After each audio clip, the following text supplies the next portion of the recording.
Hey, ¿qué tal, gente de YouTube? ¿Cómo están? ¿Todo bien? ¿Todo correcto? Espero que estén de lo mejor, chicos. Espero que la estén pasando bien. Y si están pasando por un mal momento, pues échenle ganas, chicos. Todavía se puede. Como pueden ver en el título del video, hoy vamos a hablar de un tema bastante concurrente ya en el canal, se puede decir. Hemos estado hablando mucho sobre matemáticas y hoy no va a ser la excepción. Pero no de una matemática cualquiera como los demás videos, ya que en este caso vamos a hablar de un tema que no muchos están familiarizados o no saben mucho del tema.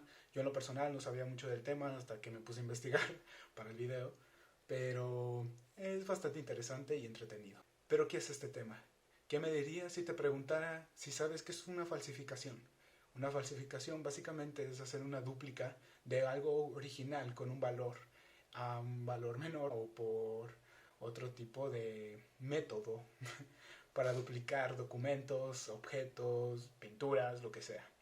Bueno, hoy vamos a hablar de falsificación de obras de arte. Así es, chicos, hoy nos vamos a enfocar en la falsificación de obras de arte, enfocándonos en un caso muy especial, la falsificación de obra de arte por Van Meegeren. Pero para hablar de este tema interesante tenemos que remontarnos a la Segunda Guerra Mundial después de la liberación de Bélgica. ¿Okay?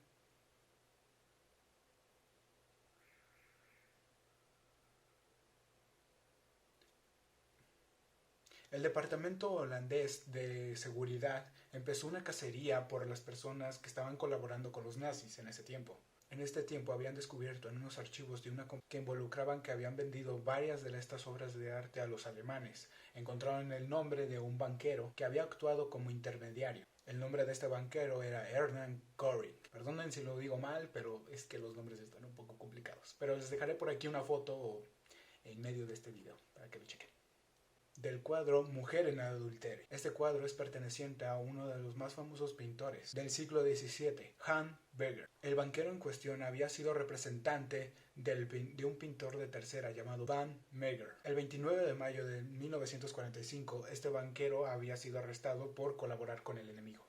Esos eran los antecedentes. Asimismo, el 12 de julio de 1945, Van había dicho y afirmado que él no había hecho ese cuadro ni ninguno de los otros. Lo estaban acusando porque él había falsificado una de las obras más bellas que han estado hasta el momento, Los discípulos de Emus, así como otros supuestos cuadros de Beggars y dos de Hawks. Sin embargo, mucha gente no le estaba creyendo y él, para callar bocas, empezó a hacer la obra que fue Jesús entre los doctores, solamente para demostrar qué tan buen falsificador era. Este cuadro en cuestión estaba casi terminado cuando de repente le llegó la noticia a Beger de que al parecer habían cambiado los cargos de falsificación por colaboración, por lo cual se había rehusado a terminar la pintura y envejecer la misma, para que los investigadores cuando encontraran las pinturas no se dieran cuenta de cómo lo hacía. Se le llamó a mucha gente especialista en el tema, químicos, físicos, hasta historiadores de arte, cada uno de estos para poder investigar cada una de las pinturas y ver cómo fue que lo hizo. Todos estos grupos tomaron varias muestras, al igual de que empezaron a hacer varias pruebas con rayos X a los cuadros para poder determinar si había otros cuadros debajo. Además de lo más usual que hacen, que es analizar la pigmentación de pintura. Van conocía perfectamente estos métodos para poder verificar que una pintura fuese real o no, así que inteligentemente lo que hacía era rascar las pinturas de cuadros más viejos pero de menor valor para obtener los cuadros, en sí el lienzo, de las pinturas, al igual que trataba de utilizar los mismos pigmentos y pinturas que utilizaba Vermeer, el artista original de las pinturas, para poder realizarla. Al igual que sabía perfectamente que las pinturas viejas eran bastante duras y era bastante duro también disolverla. Así que lo que hizo era mezclar un químico entre la pintura para que éste al ponerse se endureciera y al calentarlo en un horno quedaba igual como si fuese una pintura original. Sin embargo, Van había descuidado algunas de sus pinturas y los investigadores encontraron tanto el químico que utilizaba para endurecer estas pinturas, al igual que encontraron pigmentos de pintura morada igual que cobalto azul. Después de haber dado la evidencia y de declarar culpable a Van, Se le sentenció y fue acusado por falsificación el 12 de octubre de 1947 y solo fue sentenciado a 1 año en prisión. A pesar de esto, en el mismo año murió de un ataque cardíaco el 30 de diciembre de 1947. A pesar de todas las evidencias reunidas y de todo lo que se había demostrado, la gente seguía pensando de que el famoso cuadro Los discípulos de Emus nunca fue falsificado.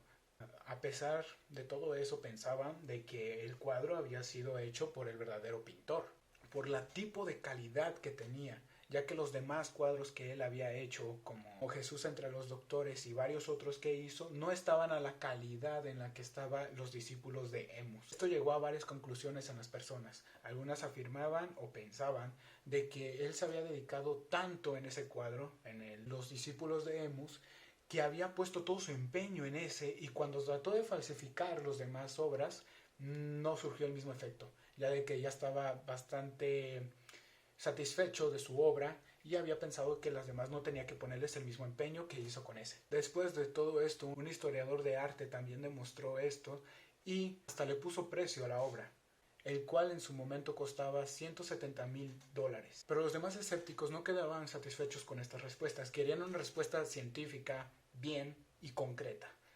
Esto sucedió después, en 1947, cuando la Universidad de Carnegie University Mellon puso un punto clave en la determinación de la edad. Y de aquí, chicos, aquí es donde entran las matemáticas. El científico Rutherford y sus colaboradores habían demostrado de que los átomos de ciertos elementos radiactivos son inestables y que un tiempo dado esa fracción de átomos empezaba a desintegrar. Mostró que la radioactividad de algunas sustancias era directamente proporcional a los átomos de estos. De ahí salió la siguiente fórmula.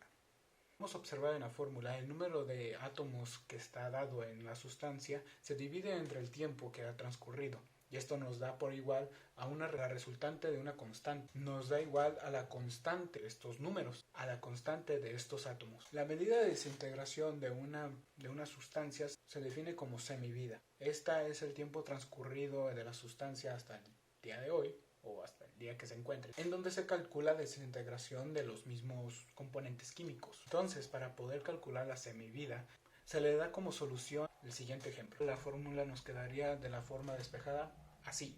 Y cuando a esta forma se le agregan los logaritmos de ambos lados, se reduce y se obtiene la final, que es...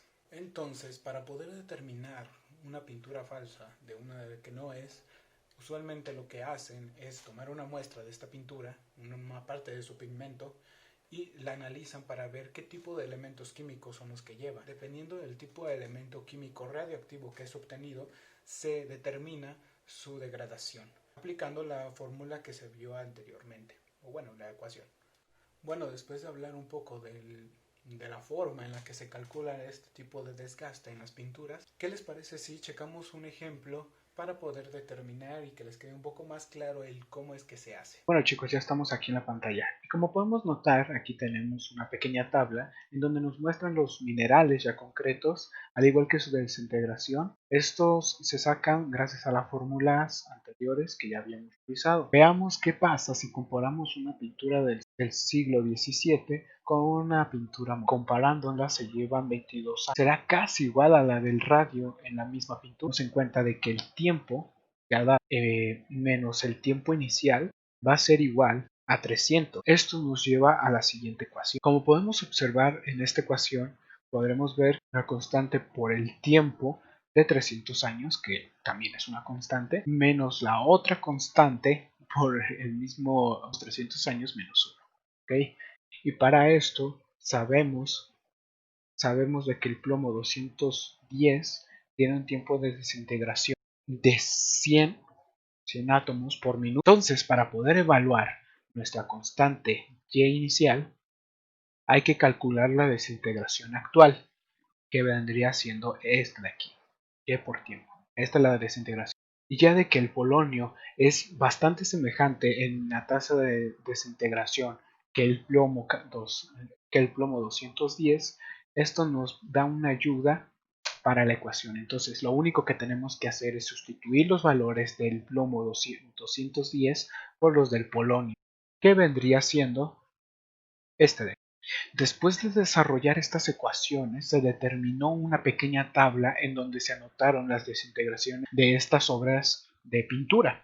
Calculamos ahora sí por constante inicial que la pintura de los discípulos de Em no es moderna. Y bueno chicos, espero que les haya gustado el video. Si fue así, por favor no olvides comentar luego aquí debajo en la bandeja de comentarios cuál es el punto que más te interesó cuando viste el video. Bueno chicos, sin nada más que decir, yo me despido, soy Alex, por favor cuídate, báñate, chao. No, cuídate, báñate, ¿para qué eso? Qué tonto. Y bueno chicos, sin nada más que decir, espero verlos en el siguiente video. Nos vemos. Y ya. Y ahí